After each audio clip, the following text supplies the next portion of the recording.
What is your criteria for a successful building? People seemed interested in sort of why I was doing this and what the results were going to be. This is your criteria for a successful building. So I think at the time I did this, we had 92 people to ask, so it took me a couple of days to get through everyone.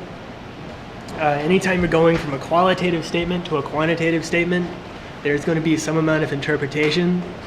And ultimately the way that the categories sort of broke down was sort of a meta category and then sort of subsets of that category. The inside ring here is the meta category, the outside ring are the subcategories.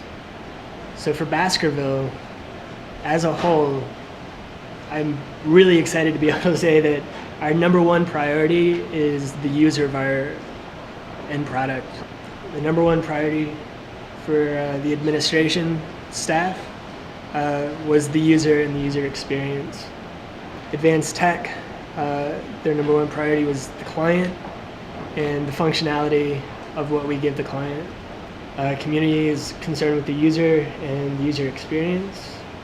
Corporate was evenly distributed. They couldn't just pick one thing, so they were equally concerned about the structure and the user and the character of the structure and the user's experience.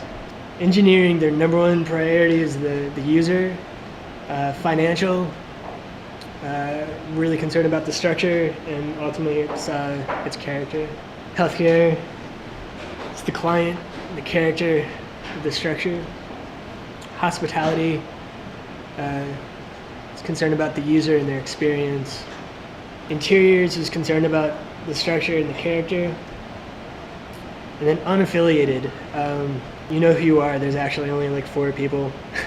So it's a lot of information. I know I'm breezing through this. I think I'm gonna pause on this slide for a minute to kind of let people figure out where they are so we can kind of start to compare and contrast. I